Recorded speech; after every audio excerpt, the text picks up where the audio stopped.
Hey ho Pop Gengs!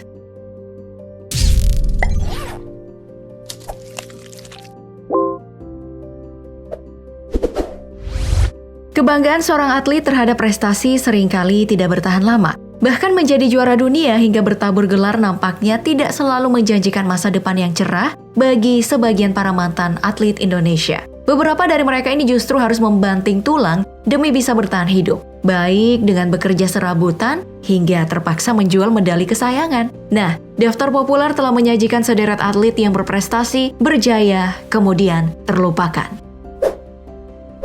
Coba deh tanya ayah atau kakek kalian, siapa petinju tanah air favoritnya? Jawabannya aku yakin sama, Elias Pikal. Bagaimana tidak, Elias Pikal beberapa kali mengharumkan nama bangsa Indonesia. Gedung Istora Senayan, Jakarta menjadi saksi bisu Elias meraih sabuk juara dunia IBF Super Flyweight. Gelar tersebut diraih setelah Elias sukses menumbangkan petinju asal Korea Selatan, Chun Jundo. Petinju berjulukan The Exorcist ini menggunakan hook kirinya untuk memukul jatuh Chun Jundo, sehingga dinyatakan menang dengan technical knockout alias TKO. Selama berkarir sebagai petinju, sosok yang lahir pada Maret 1960 tercatat melakoni 26 pertandingan profesional. Berdasarkan catatannya, Eli sukses menang 20 kali, kalah 5 kali, dan imbang 1 kali. Tapi pasca kekalahan dari Perez pada Oktober 1989, Pikal pun sedikit demi sedikit menyingkir dari ring tinju. Sayangnya jalan hidup atlet ini telah memilih pensiun tidak semulus pukulannya.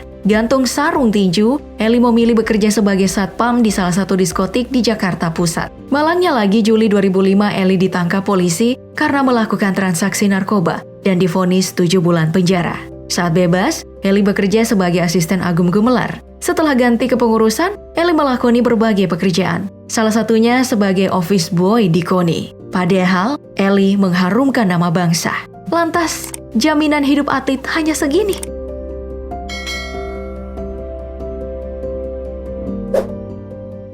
Sepertinya alasan jaminan hidup atlet di Indonesia menjadi alasan banyak talenta kita yang enggan menjadi atlet. Bukan hanya Elias Pikal contohnya. Kisah Denny Tios juga menjadi contoh betapa para mantan atlet kita yang menghabiskan masa tuanya dengan tetap bekerja keras. Denny Tios adalah atlet yang membanggakan pada era 80-an hingga 90-an. Begitu banyak medali emas yang pernah Denny Tios peroleh. Dan untuk kejuaraan dunia, Denny sudah 5 kali ikut. Di antaranya Belanda, Swedia, Australia, dan Inggris. Selama mewakili Indonesia, sudah 3 kali Denny Tios menyumbangkan emas dan 1 kali mendapat perunggu dalam kejuaraan di International Powerlifting Federation. Bahkan Denny 3 kali memecahkan rekor dunia, 2 kategori junior dan 1 di kategori senior, dan pernah mematahkan rekor atlet Jepang yang sudah bertahan selama 7 tahun. Setelah pensiun jadi atlet, Denny pun akhirnya memilih untuk menjadi tukang las besi di tempat kelahirannya di Makassar,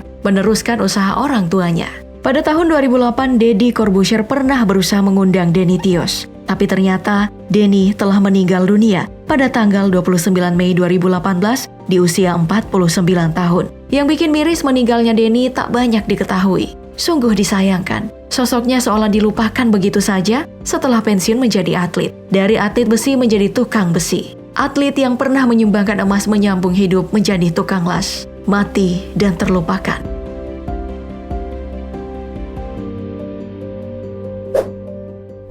Miliaran rupiah yang diterima para atlet di ajang Olimpiade Tokyo 2020 seolah berbanding terbalik dengan yang dirasakan Denny Tios dan Elias Pikal.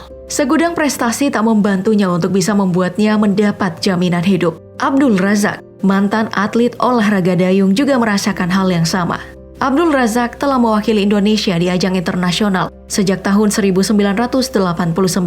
Kala itu, pada ajang SEA Games Malaysia, dan berhasil mendapatkan 4 medali emas pada sayap 1 jarak 500 meter dan sayap 2 jarak 500 meter, sayap 2 jarak 1000 meter, dan sayap 4 jarak 1000 meter.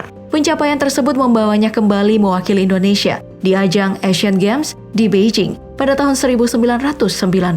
Razak dan rekan timnya hanya menyumbangkan 2 medali perunggu. Kemudian bersama timnya kembali mengikuti ajang Olimpiade di Barcelona, Spanyol pada tahun 1992 dan hanya lolos perempat final. Dikutip dari telisik.id, peraih medali emas SEA Games 1993 itu mengungkapkan bahwa setelah mengikuti serangkaian kompetisi dayung di beberapa kejuaraan, dirinya kemudian menerima tawaran dari pemerintah Jawa Timur untuk menjadi pelatih atlet dayung. Melihat progresnya yang terus menurun setelah itu, akhirnya ia memilih pensiun dan kembali ke kampung halamannya sebagai seorang nelayan.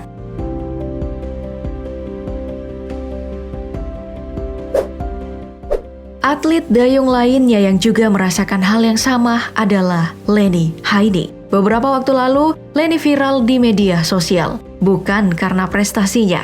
Leni hampir menjual semua medalinya karena terbentur kondisi ekonomi keluarga dan anaknya yang sedang sakit di Desa Legok, Kecamatan Danau Sipin, Kota Jambi. Saat menjadi seorang atlet dayung, Leni telah banyak mengukir prestasi. 3 medali emas diraih Leni saat masih aktif. Medali SEA Games 1997, emas kejuaraan dunia Dragon Boat di Hong Kong 1997, dan SEA Games 1999. Leni menjual medalinya karena lelah dengan janji-janji yang diberikan pemerintah. Bahkan, Leni harus mencari pendapatan sebagai buruh cuci karena pendapatannya dari melatih dayung terbilang rendah.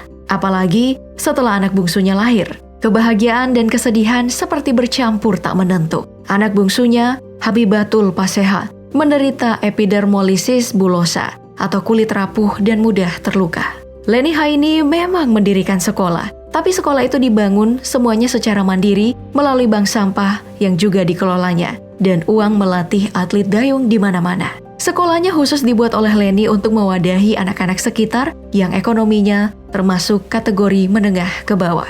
Ini adalah kisah segelintir atlet yang merasakan dirinya terlupakan setelah dielukan saat berprestasi dan membanggakan bendera tempat mereka lahir.